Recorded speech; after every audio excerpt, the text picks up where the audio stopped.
رحم اللہ من قرأ الفاتحة. اعوذ باللہ من الشیطان الرجیم. بسم اللہ الرحمن الرحیم.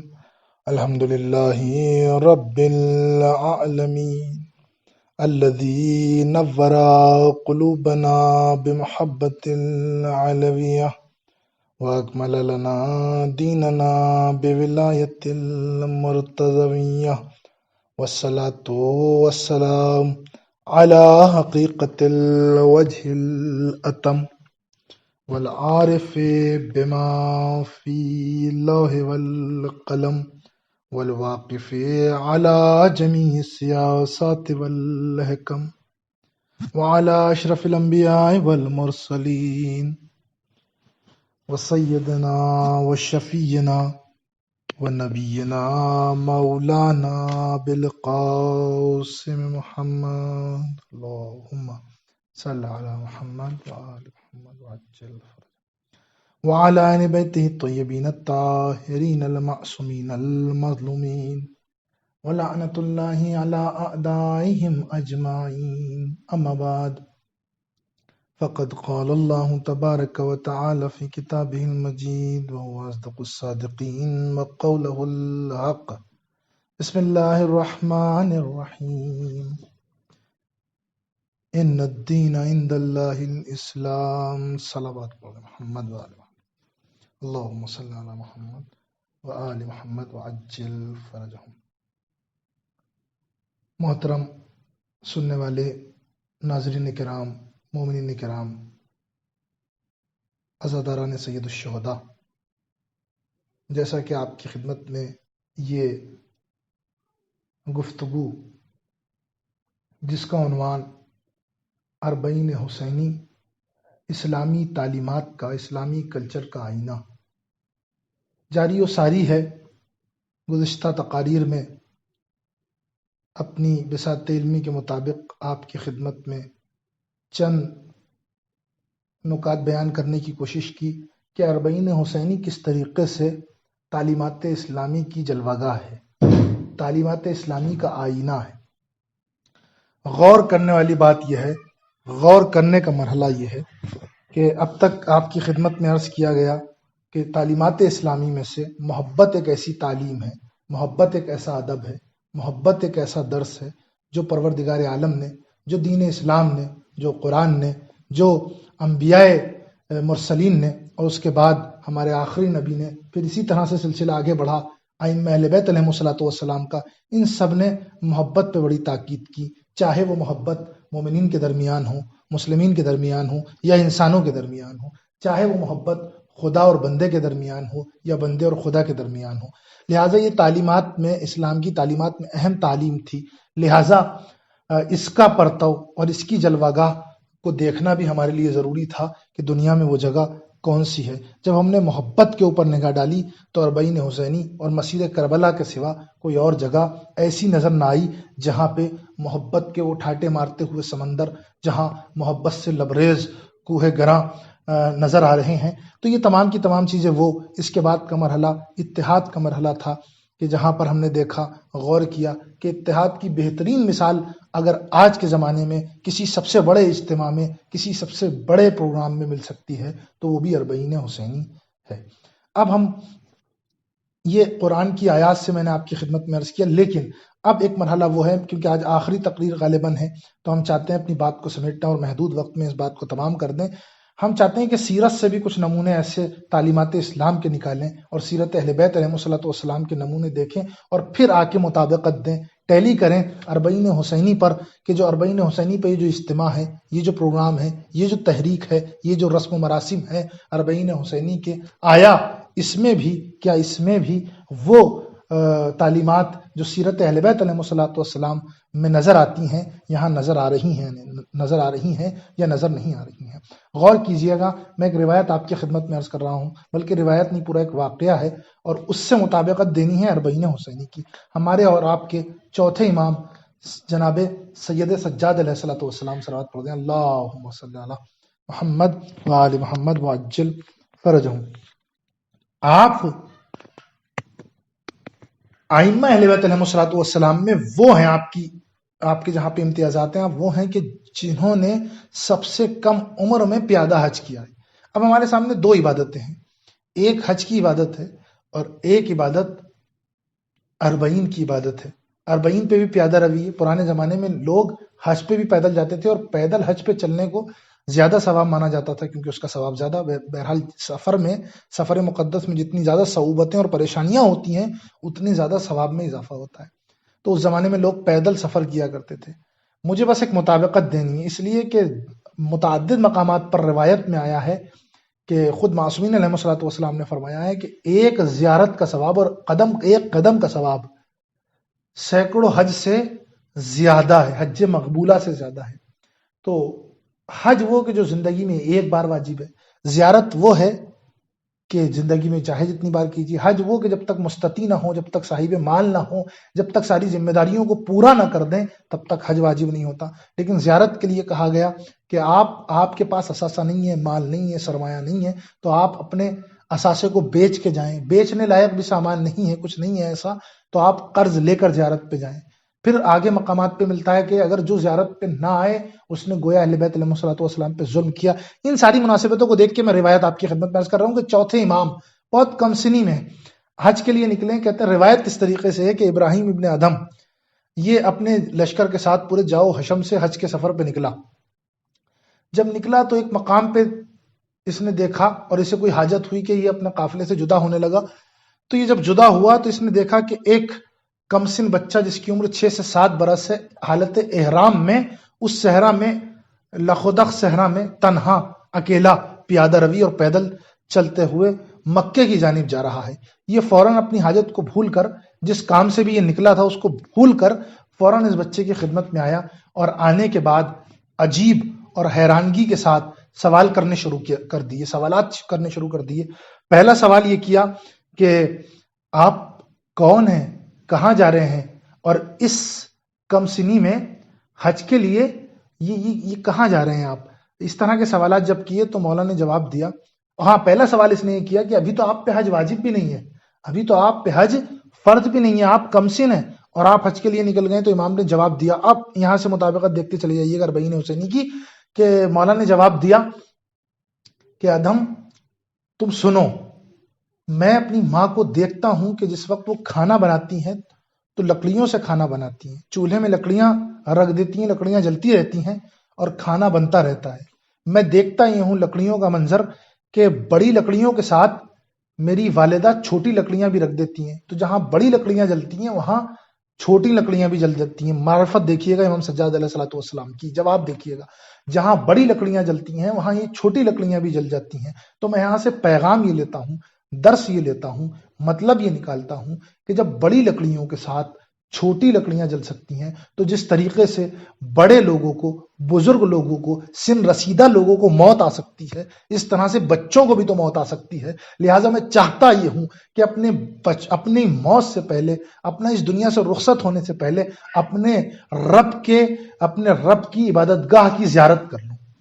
صلوات پڑھ دیں محمد وآل محمد پر، اللہم صلی علی محمد وآل محمد وعجل فرجہم۔ ایک پیغام، ایک درس کہ عبادت کے لیے کبھی سین و سال، ٹھیک ہے شریعت نے تکلیف بتا دی ہے کہ اتنے سال کے ہو جائیں گے تو واجب ہوگا، لیکن ہرگز ایسا نہیں ہے کہ واجب ہوگا تبھی ادا کریں۔ اس لیے کہ اگر آپ پہلے سے بچوں کو عادی نہ بنائیں گے، پہلے سے ان کو نہیں سکھائیں گے تو بلوغ تک پہنچنے میں عادی نہیں ہوں گے۔ یہاں سے ایک پیغام ہے، اور امام نے بتا دیا کہ عبادت کے لیے وقت نہیں دیکھا جاتا، عبادت کے لیے وقت نہیں دیکھا جاتا۔ تو یہ اللہ کے گھر کی زیارت کے لیے نکلے۔ آئیے غور کیجئے، جب ہم آج اربعین حسینی کی مسیر کو، راستے کو دیکھتے ہیں، سفر کربلا کو دیکھتے ہیں، تو جہاں بوڑھے سفر کربلا پر نجف سے کربلا پیدل چلتے ہوئے نظر آتے ہیں، اسی طرح سے عورتیں چلتی ہوئی نظر آتی ہیں، اسی طرح سے جوان چلتے ہوئے نظر آتے ہیں، اور انہی جوانوں میں ہم دیکھتے ہیں کہ کچھ بچے بھی ہیں کہ جو اپنے والدین کے ساتھ پیدل چل رہے ہیں۔ تو جس طریقے سے سید سجاد پیدل جا رہے تھے حج کعبہ کے لیے، اسی طرح سے یہ حج کعبہ عشق کے لیے اپنے والدین کے ساتھ سفر کربلا پر بچے رواں دواں ہیں۔ تو ایک یہ مطابقت یہاں پہ ملتی ہے۔ سلسلہ آگے بڑھا، ابراہیم بن ادھم نے پوچھا کہ آپ نکلے ہوئے ہیں، تو مجھے تعجب یہ ہے کہ 3 چیزیں ایک مسافر کے لیے ضروری ہوتی ہیں، 3 چیزیں ضروری ہوتی ہیں. وہ 3 چیزیں کون سی ہیں؟ پہلی چیز تو یہ کہ اس کے لیے زاد راہ، جو راستے میں ضرورت کا سامان ہوتا ہے وہ ضروری ہوتا ہے. دوسری چیز اس کی سواری ضروری ہوتی ہے، بغیر سواری کے وہ اتنا لمبا سفر طے نہیں کرتا. تیسری چیز یہ کہ اس کو اپنا مقصد معلوم ہوتا ہے کہاں جا رہا ہے. لیکن میں آپ کا سن دیکھتا ہوں، آپ اتنے کم سن ہیں اور اتنے کم عمر ہیں کہ اور میں دیکھتا بھی یہ ہوں کہ آپ کے پاس نہ کوئی اثاثہ ہے، نہ زاد راہ ہے، نہ توشہ ہے، کچھ نہیں ہے. بغیر کسی سامان کے آپ نکل پڑے ہیں. آپ کے پاس کوئی سواری بھی نہیں ہے، جبکہ مسافر کے پاس اتنے لمبے سفر کے لیے کوئی سواری کا ہونا بھی ضروری ہے. تیسرا مرحلہ یہ کہ آپ اتنے کم سن ہیں کہ آپ منزل کو طے کیسے کریں گے، آپ کو مقصد کا کیسے معلوم ہوگا. تو جہاں پہ یہ 3 سوال اس نے کیے، میرے مولا نے عرفان سے بھرے ہوئے عارفانہ جواب دیے. آپ معرفت پروردگار دیکھیے گا، توکل دیکھیے گا، یقین دیکھیے گا کہ جب پروردگار کی بارگاہ میں انسان کسی سفر پہ نکلے تو درس لے تو سید سجاد سے لے کہ آپ نے فرمایا تو یہ کہتا ہے کہ میرے پاس کوئی زاد راہ نہیں ہے، تو یہ کہتا ہے کہ میرے پاس کوئی سواری نہیں ہے، اور تو یہ کہتا ہے کہ مجھے اپنے مقصد کا معلوم نہیں ہے. سن، تیرے 3 سوال ہیں تو میرے 3 جواب بھی سن لے. مولا نے فرمایا زادی تقوایا و راحلتی رجلایا و قصدی مولایا، میرا جو توشہ ہے، میرا جو سامان سفر ہے وہ میرا تقوی ہے، میری جو سواری ہے وہ میرے 2 پیر ہیں، اور جو میرا مقصد ہے وہ میرا خدا ہے. صلوات پڑھ دیں محمد و آل محمد پر. اللہم صلی علی محمد و آل محمد وعجل فرجہم. عزیزان گرامی، آپ نے غور کیا، فکر کی اس مرحلے پہ آ کے کہ امام خانہ کعبہ کی زیارت کے لیے، حج کے لیے نکلے ہیں، تو آپ نے اپنی 3 خصوصیات بتا دی جو ظاہری طور پہ نظر نہیں آنی. سید سجاد بھی پیدل جا رہے تھے، یہ 40 حسینی پہ جانے والے بھی پیدل جاتے ہیں، نجف سے کربلا جاتے ہیں. آپ کسی بھی زائر سے پوچھ لیجئے گا جو زیارت کر کے آیا ہے یا جو جانے والا ہے، جو اس منظر کو دیکھتا ہے، خدا کی قسم جو نجف سے کربلا کے لیے پیدل نکلتا ہے اس کے پاس یہ تینوں چیزیں ظاہری طور پہ نہیں ہوتی. اس کے پاس وہ اپنے ساتھ اپنی سواری لے کے نہیں جاتا، وہ اپنے ساتھ اپنا کھانا و پینا لے کے نہیں جاتا، زاد راہ لے کے نہیں جاتا اپنے ساتھ. اسی طرح سے اپنے قصد کو، ظاہری طور پہ قصد تو معلوم ہوتا ہے، تو یہاں پر معلوم ہوتا ہے کہ جس طریقے سے سید سجاد ایک سیرت بتا گئے کہ اللہ کی راہ میں اگر سفر پہ نکلو، مقدس سفر پہ نکلو، اس لیے کہ 40 حسین سفر خدا ہے، اللہ کا راستہ ہے، صراط مستقیم ہے. تو جب 40 حسینی پر کوئی زائر نکلتا ہے، سفر کرتا ہے، تو تقوی اس کا زاد راہ ہوتا ہے، اس کے قدم اس کی سواری ہوتے ہیں، اور اس کا مقصد اس کا مولا ہوتا ہے. صلوات پڑھ دیں محمد و آل محمد پر. اللہم صلی علی محمد و آل محمد وعجل فرجہم. تو یعنی گرامی غور کیجئے گا، اسے مطابقت دیتے چلے جائیے گا. پھر آگے کا مرحلہ آتا ہے، تو اس نے پوچھا کہ پھر بھی آپ مجھے بتا تو دیجئے کہ آپ پہنچیں گے کیسے، آپ کا مقصد کیا ہے، اور آپ اس کمسنی میں پہنچیں گے کیسے. مقصد تو بتا دیا کہ مجھے خانہ خدا تک جانا ہے، و قصدی مولایا بتا دیا کہ میرا مقصد یہ ہے. امام سجاد سے پھر پوچھا کہ آپ جائیں گے کیسے، کس طریقے سے پہنچیں گے. تو آپ نے کیا خوبصورت جواب دیا ہے، اور توکل بھرا جواب دیا ہے. اس توکل کو دیکھیے گا، اس یقین کو دیکھیے گا. امام نے فرمایا علی القصد و علیہ البلاغ، میرے اوپر تو صرف ارادے کی ذمہ داری ہے، صرف نیت کی ذمہ داری ہے، صرف چلنے کی ذمہ داری ہے، صرف حرکت کی ذمہ داری ہے، اور پہنچانا تو میرے پروردگار کا کام ہے. بس اسی توکل کو لے کر تو زائرین حسین نجف سے کربلا کے لیے، بلکہ نجف سے نہیں، اپنے گھروں سے، دنیا بھر سے، اپنے گھروں سے نکلتے ہیں اس توکل کے ساتھ. مولا ہم نے ارادہ تو کر لیا، ہم نے ٹکٹ تو کرا لیا، ہم سفر تو اختیار کرنے لگے ہیں، لیکن منزل مقصود تک پہنچانا آپ کا کام ہے. مولا منزل مقصود تک پہنچانا آپ کا کام ہے. اسی توکل اور اسی یقین کے ساتھ وہ پھر نجف اور نجف سے کربلا کا سفر طے کرنے لگتے ہیں. صلوات پڑھیں محمد و آل محمد پر. اللہم صلی علی محمد و آل محمد وعجل فرجہم. پھر یہ کہتے ہیں ابراہیم ابن ادھم کہ میں نے جب یہ سوال کر لی اور میری حیرانگی بڑھتی چلی گئی کہ اتنے فصیح و بلیغ جواب اور اتنے فکر انگیز جواب آپ کی زبان مقدس سے مجھے ملے، تو میں سمجھ گیا یہ بچہ کوئی معمولی بچہ نہیں. اتنی کم سنی میں ایسے جواب کہ انسان سن لے تو حیران ہو جائے، کہتے ہیں میں تھوڑا سا وہاں سے جدا ہوا تو پھر میں نے دیکھا کہ ایک انسان کہ جو خوبصورت ہے، حسین و جمیل ہے، جوان ہے، اس بچے کے پاس آیا، اور پاس آنے کے بعد سلام کیا، السلام علیکہ سلام کرنے کے بعد اس نے کہا تقدم یا سیدی، تشرف یا سیدی، تفضل یا سیدی، اے میرے سرکار آپ شرف والے ہیں. اس طرح کے الفاظ بولنے کے بعد اس نے ہاتھوں کو چوما، اور ہاتھوں کو چومنے کے بعد اپنے کچھ سوالات کیے. میں دور سے کھڑا ہوا دیکھ رہا تھا کہ یہ کچھ سوال کر رہے ہیں، اور سوال کرنے کے بعد اس بچے نے ان سوالوں کے جواب دیے. جب بچے نے سوالوں کے جواب دیے تو وہ آنے والا خوبصورت شخص سوالوں کے جواب سے مطمئن ہو کر چلا گیا، اور چلا گیا تو مجھ سے برداشت نہ ہوا. میں بے چین ہو گیا. میں بھاگ کر دوڑ کر اس بچے کے نزدیک آیا، اور آنے کے بعد ایک مرتبہ سوال کر لیا کہ من انتا من انتا و من ہوا، من انتا و من ہوا، یہ آنے والا کون تھا اور تم کون ہو، یہ آنے والا کون تھا اور تم کون ہو. جیسے ہی اس نے سوالوں کو کیا تو فوراً امام نے جواب دیا کہ انا علی ابن الحسین ابن علی ابن ابی طالب، اور کہا کہ وہوا کان الخضر النبی، وہ خضر نبی تھے. بھئی عجیب منزل ہے، یہ کیا مرحلہ ہے کہ یہ سید سجاد کی کمسنی ہے، سفر پہ نکل پڑے ہیں، زیارت گاہ پہ جا رہے ہیں، حج پہ جا رہے ہیں، اور راستے میں خضر نبی آئیں، ہاتھوں کا بوسہ لیں، سلام کریں، سوالات کریں، جوابات کو لیں اور چلے جائیں. تو ایک مرتبہ اس نے کہا کہ یہ خضر نبی آپ کے پاس کیوں آئے؟ تو امام نے مسکرا کے کہا کہ دیکھو خضر نبی جب بھی ان کے پاس کوئی مشکل پڑتی ہے، جب بھی ان کے پاس کچھ سوالات ہوتے ہیں، اللہ نے ان کو ذمہ داری دی ہے کہ ہم اہل بیت علیہ الصلوۃ والسلام کے نزدیک آ کر عرض ارادت بھی کریں، عرض ادب بھی کریں، ہم ہمارا احترام بھی کریں، اور پھر ہم سے اپنی مشکلات کے سوالات کو پوچھیں بھی اور ان سے جواب لے کر چلے بھی جائیں. بھئی یہاں سے ایک بات تو معلوم ہوتی ہے کہ دیکھیں جناب موسیٰ وہ ہیں جب مشکلات میں پڑ جائیں تو جناب خضر سے کچھ پوچھنے کے لیے، کچھ سیکھنے کے لیے جناب خضر کے پاس جائیں، اور جناب خضر وہ ہیں جب وہ مشکلات میں پڑ جائیں اور انہیں سوالوں کی ضرورت پڑے تو پھر جواب کو حاصل کرنے کے لیے اہل بیت کے دروازے پہ آتے ہیں. صلوات پڑھ دے محمد و آل محمد وعجل فرجهم، اللہم صلی علی محمد و آل محمد وعجل فرجهم. تو عزیزان گرامی، یہاں سے درس یہ مل رہے ہیں، یہاں سے پیغام یہ مل رہا ہے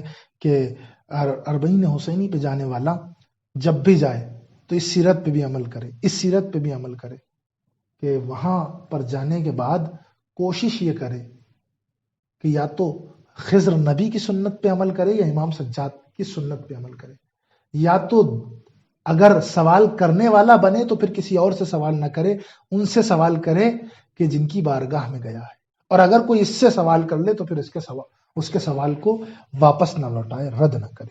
یہ آپ کی اہم ترین زیارت کے پیغامات اور تعلیمات اسلامی میں سے یہ پہلو تھا کہ اس پہلو پہ انسان عمل کرے تو واقعاً وہ کامیاب و کامران ہے. اور اربعین پہ الحمدللہ یہ تمام کے تمام نمونے ہمیں نظر آتے ہیں. ایک نمونہ صبر و استقامت کا ہے. اسلام کی تعلیم میں ایک تعلیم صبر و استقامت کی ہے، ٹھیک ہے نا، وتواصوا بالحق وتواصوا بالصبر، یہ پیغام دیا جا رہا ہے، ٹھیک ہے، حق کی وصیت کریں اور صبر کی وصیت کریں متعدد مقامات پر. ان اللہ مع الصابرین، صبر کرنے والوں کے ساتھ ہے خدا، ٹھیک ہے. تو یہ صبر کی بڑی تاکید کی گئی. یہ صبر کیسا صبر ہمیں اربعین حسینی پہ جیسا صبر نظر آیا آج کے زمانے میں کہیں نظر نہیں آتا. کہتے یہ ہیں کہ زائرین کا ایک چھوٹا سا قافلہ سفر کربلا کے لیے نکلا اربعین حسینی پر، اور یہ ایسے راستوں سے پیدل نکلے کہ وہاں، اور یہ کافی پہلے کا واقعہ ہے، کوئی بھیڑ بھاڑ زیادہ نہیں تھی. تو جب رات کا وقت نزدیک آیا تو انہوں نے ایک دروازے پہ جو ہے وہ کھٹکھٹایا. دروازے پہ جب کھٹکھٹایا تو اس دروازے سے کوئی باہر نہیں آیا. پھر انہوں نے اگلے دروازے پہ پہنچ گیا، اگلے دروازے پہ کھٹکھٹایا، اگلے دروازے پہ دق الباب کیا. تو اس گھر کا صاحب خانہ جو تھا وہ باہر نکل کے آیا، مکان مالی. انہوں نے کہا ہم جو ہے مولا کے زائر ہیں. جیسے ہی انہوں نے کہا کہ مولا کے زائر ہیں، اس نے کہا اندر آئیں. اتنے میں ہی پیچھے والا جو مکان تھا جس پہ انہوں نے دق الباب کیا تھا سب سے پہلے، وہ بھی باہر آ گیا. اس نے آ کے معلوم کیا تو اس نے معلوم کیا کہ کون ہے زائرین مولا. وہ کہنے لگا کہ میرے پاس آ جائیں. یہ برابر میں گھر تھے، لیکن ان دونوں لوگوں میں جو وہاں کے رہنے والے تھے، جن دونوں لوگوں کے دروازوں کو ان زائرین نے کھٹکھٹایا تھا، ان میں آپس میں بڑی دشمنی تھی. دشمنی اس مرحلے پر تھی کہ ایک نے ایک کے بیٹے کو قتل کر دیا تھا. ایک کے بیٹے نے ایک کے بیٹے کو قتل کر دیا تھا. غور کیجئے گا، ایک نے ایک کے بیٹے کو قتل کر دیا تھا. جب منزل یہاں تک آئی کہ ایک بندہ کہنے لگا کہ آپ میرے یہاں پہ چلیے، دوسرا کہنے لگا کہ میرے یہاں پہ چلیے. پہلے والا کہنے لگا کیونکہ میں زیادہ حقدار ہوں، کیونکہ میرے دروازے پہ انہوں نے پہلے کھٹکھٹایا ہے. دوسرا والا کہنے لگا کیونکہ میں پہلے ان کی آواز پہ نکلا ہوں، لہٰذا میں حقدار ہوں کہ میں ان کو اپنے گھر پہ مہمان رکھوں. دونوں بضد ہیں کہ زائرین حسینی ان کے گھروں پر مہمان ہوں. اللہ اکبر. عظمت دیکھیے گا، صبر و استقامت دیکھیے گا، حسینی ہونے کا نتیجہ دیکھیے گا. جب یہ بات کسی طریقے سے بن نہ پڑی اور راضی نہ ہوئے تو ایک مرتبہ وہ شخص کہ جس کے بیٹے کو قتل کیا گیا تھا، اس نے اس کو بلایا جس کے بیٹے نے قتل کیا تھا، اور ایک کونے میں لے جا کر، ایک گوشے میں لے جا کر اس کے کان میں کہا کہ اگر میں ایک شرط رکھ دوں تو کیا تم ان ظاہروں کو میرے حوالے کر دو گے؟ کا کیا شرط ہے؟ کا شرط یہ ہے کہ میں اپنے بچے کے خون کے قصاص کو معاف کرتا ہوں، میں کیس بھی واپس لوں گا، کورٹ میں بھی نہیں جاؤں گا، اور اب تم سے کوئی مطالبہ بھی نہیں کروں گا. میں دنیا میں بھی معاف کرتا ہوں، میں آخرت میں بھی معاف کرتا ہوں، لیکن میری شرط یہ ہے کہ تم ان زائرین کو میرے حوالے کر دو. اللہ اکبر. ایسا کہاں اس صبر ملے گا، ایسی کہاں استقامت ملے گی کہ زائرین حسینی کی مہمانی کے لیے انسان اپنے قاتل کو بھول جائے، اپنے قاتل کو بھول جائے، اپنے دشمن کو بھول جائے، بلکہ زائرین حسینی کی مہمانی کے لیے، ان کے احترام کے لیے، ان کے تشرف کے لیے، ان کے تقدم کے لیے، ان کے احترام کے لیے اپنے قاتل کو بھول جائے. وہ کوئی اور سی جگہ نہیں ہے بلکہ اربعین حسینی کا راستہ ہے. صلوات پڑھ دے محمد و آل محمد. اللہم صلی علی محمد و آل محمد وعجل فرجہم. تو عزیزان گرامی، یہ مرحلہ ہے، اس پہ غور کیجئے گا کہ یہ تعلیمات صبر و استقامت کی، اور بے پناہ مثالیں آپ کو مل جائیں گی صبر و استقامت کی کربلا میں اور اربعین حسینی پر، کہ انسان اپنے یہ نفس کو مارنا ہے. اصل صبر اپنے نفس کو مار دینا ہے. اور یہی اربعین حسینی پہ چلنے والے زائرین اپنے عمل سے تعلیمات اسلام کا اظہار کرتے ہیں کہ جیسے ہم تعلیمات اسلام پر چلتے ہیں ایسا کوئی نہیں چلتا. کیوں؟ کیونکہ ہم نے تعلیمات اسلام اس دروازے اور اس گھر سے لی ہے، بلکہ اس میدان سے لی ہے جسے میدان کربلا کہا جاتا ہے، بلکہ یہ کہا جائے اس درسگاہ سے لی ہے جسے درسگاہ کربلا کہا جاتا ہے. کربلا مکمل درسگاہ ہے. اگر صبر و استقامت کی بات کریں تو ایسی صبر و استقامت کا مظاہرہ کہیں نظر نہیں آتا. ہاں عزیزان گرامی، بس میں نے اپنی بات کو تمام کر دیا. بات موضوع کے تحت بہت ساری رہ گئی، موضوع تشنا رہ گیا، موضوع کی تمہید اور مقدمہ بھی صحیح سے عرض نہیں کر پایا، اور وقت تمام ہو گیا. غور کیجئے گا، یہ موضوع اتنا وسیع تھا کہ وہ نمونے، وہ جلوہ گاہیں اربعین حسینی پر تعلیمات اسلامی کی بے پناہ جلوہ گاہیں نظر آتی ہیں، بے پناہ نمونے نظر آتے ہیں، جہاں پر قدم قدم پر تعلیمات اسلام نظر آ رہی ہے. بس ضرورت اس بات کی ہے کہ اس تعلیمات کو وہاں چھوڑ کے نہ آئیں، بلکہ اس تعلیمات کے لباس کو پہن کر ہم اپنے معاشرے میں پہنچ جائیں. میں روزانہ یہ تاکید کر رہا ہوں کہ خدایا، جب تو زیارت کی توفیق ہمیں دے دیتا ہے، مولا، جب آپ اپنے در پہ ہمیں بلا ہی لیتے ہیں اور اتنا سب کچھ دکھائی دیتے ہیں اور اتنا سب کچھ سکھا دیتے ہیں، تو وہ جو سیکھا ہے بس اس میں اتنی توفیق اور دے دیجئے، اتنی قوت و طاقت اور دے دیجئے میرے مولا، کہ ہم جب اپنے معاشرے میں پہنچیں، اپنے گھروں میں پہنچیں، اپنی سوسائٹی میں پہنچیں، تو اس تعلیمات اسلام کو لے کے پہنچیں. جب دیکھنے والا دیکھے اور انتظار کرنے والا جب انتظار اس کا پورا ہو جائے اور ہمیں دیکھے کہ ہم زیارت سے واپس پلٹے ہیں، تو پھر وہ یہ نہ کہے کہ عامر عابدی زیارت کر کے آئے ہیں، بلکہ یہ کہے کہ حسین کا چاہنے والا آیا ہے، حسین کا زائر آیا ہے. وہ یہ کہے کہ ایک سچا عاشق آیا ہے، ایک سچا شیعہ آیا ہے، ایک سچا محب آیا ہے، کربلا کی تحریک پہ چلنے والا آیا ہے، مقصد کربلا کو سمجھنے والا آیا ہے، مقصد کربلا کو اپنے عمل اور اپنے وجود میں سمیٹ کے دنیا بھر میں پھیلانے والا شخص زائر حسین ہوتا ہے. اگر وہ روشنی جو کربلا سے ہم نے نور ہدایت کی شکل میں لی ہے، اگر اس کو ہم دنیا تک پہنچا پائیں، تو پھر اس اربعین حسینی، اس زیارت کا مقصد بھی آفاقی ہوگا اور اس کا مقصد بھی کامیاب و کامران ہوگا۔ ہاں عزاداران مظلوم کربلا، صبر و استقامت کی بات ہے۔ ایسی مثالیں اس لیے اربعین حسینی پہ دکھ رہی ہیں کیونکہ کربلا سے یہ درس لے رہے ہیں، اور کربلا میں جا بجا جو صبر و استقامت کے مظاہرہ حسین ابن علی نے کیا، بلکہ حسین ابن علی تو کوہ صبر تھے، حسین ابن علی تو ایک سمندر تھے صبر کا، کہ جس کے آگے جناب ایوب کا صبر پھیکا پڑ گیا۔ آپ غور کیجئے گا، کربلا کا بچہ صابر تھا، ایسا بچہ جسے 6 ماہ علی اصغر کہا جاتا ہے۔ آپ بتائیں ایسا صبر کہاں ملے گا کہ سامنے سے تیرے سو شعبہ چلے اور یہ بچہ مسکرا دے، یہ تو فطرت کے خلاف ہے۔ فطرت تو یہ کہتی ہے کہ جب سامنے دشمن ہو، حملہ کرنے والا ہو، بچہ ہو تو ڈر جاتا ہے، گھبرا جاتا ہے۔ یہ فطرت علی اصغر دیکھیے، یہ صبر علی اصغر دیکھیے۔ فطرت تو وہاں پہ تھی، فطرت تو یہ کہہ رہی تھی کہ ڈرا جائے، رویا جائے، لیکن جذبہ علی اصغر یہ کہہ رہا تھا، صبر علی اصغر یہ کہہ رہا تھا، حیدری خون یہ کہہ رہا تھا کہ نہیں، یہ رونے کا مقام نہیں ہے، یہ تو مسکرانے کا مقام ہے، یہ تو صبر و استقامت کی منزل ہے۔ ہاں عزاداران مظلوم کربلا، آپ نے مستقل پرسہ پیش کیا۔ آج روز اربعین ہے، بس یہ پرسہ اور پیش کر لیجئے گا، اس لیے کہ روز اربعین پر علامہ مجلسی سے یہ واقعہ ملتا ہے کہ علامہ مجلسی نے خواب میں دیکھا علامہ مجلسی نے کہ میں سرکار سید الشہداء کے نزدیک اربعین پر ہوں اور ان کی زری کے نزدیک ہوں۔ مجھے سرکار نے حکم دیا کہ کاسہ آب لو، مشک لو، اور جو مہمان آتے رہیں ان کو پانی پلاتے رہو۔ آپ غور کیجئے گا، اس خواب سے معلوم ہوگا کہ ہم اور آپ زیارت اربعین کے لیے نہیں جاتے، بلکہ انبیاء ما سلف اربعین کی زیارت کے لیے جاتے ہیں، ملائکہ زیارت کے لیے آتے ہیں، ارے اہل بیت علیہ الصلوۃ والسلام زیارت کے لیے آتے ہیں، ہمارے وقت کا امام زیارت کے لیے آتا ہے۔ اجرکم علی اللہ، حسین نے حکم دیا یہ آدم ہیں ان کو پانی پلاؤ، یہ نوح ہیں ان کو پانی پلاؤ۔ علامہ کہتے ہیں کہ میں پانی پلاتا گیا، میں نے حضرت آدم کو پانی پلایا، میں نے حضرت نوح کو پانی پلایا، میں نے حضرت ابراہیم کو پانی پلایا۔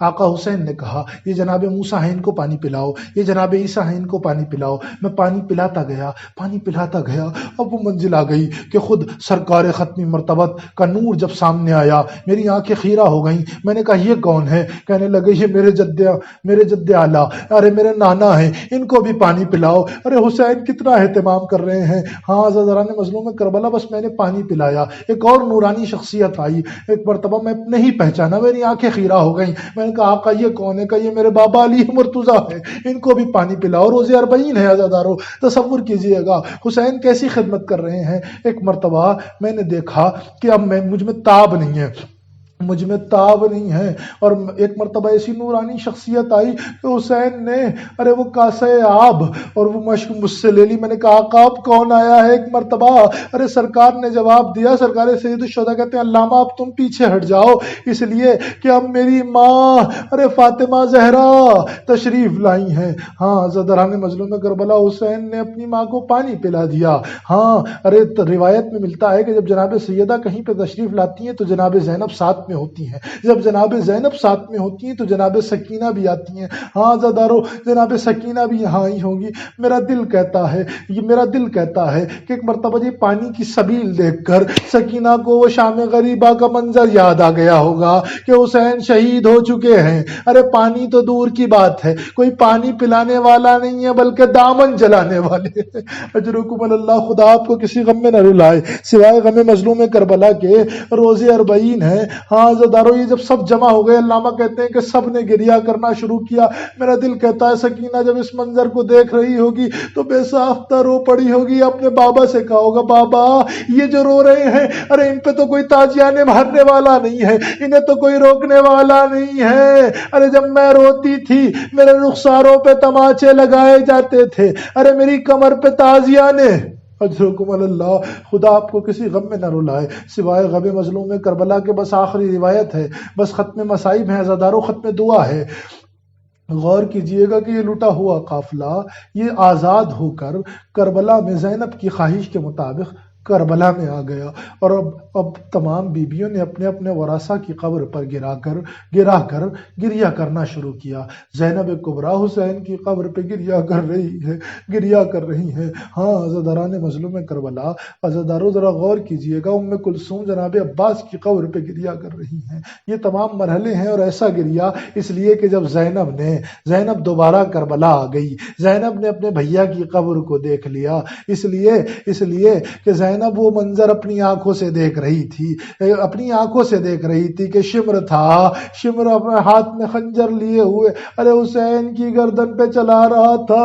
زینب دیکھ رہی تھی، یہ سارے کے سارے مناظر دوبارہ یاد آ گئے، اور زینب نے بیان کرنا شروع کر دیا، اے میرے بھیا، تمہیں 3 دن کا بھوکا و پیاسا اس سرزمین پہ قتل کر دیا گیا۔ زینب دیکھتی رہی مگر کچھ نہ کر سکی۔ عزاداروں، اس سال آپ 40 پہ نہ جا سکے۔ بڑی کسک ہے، کوئی زینب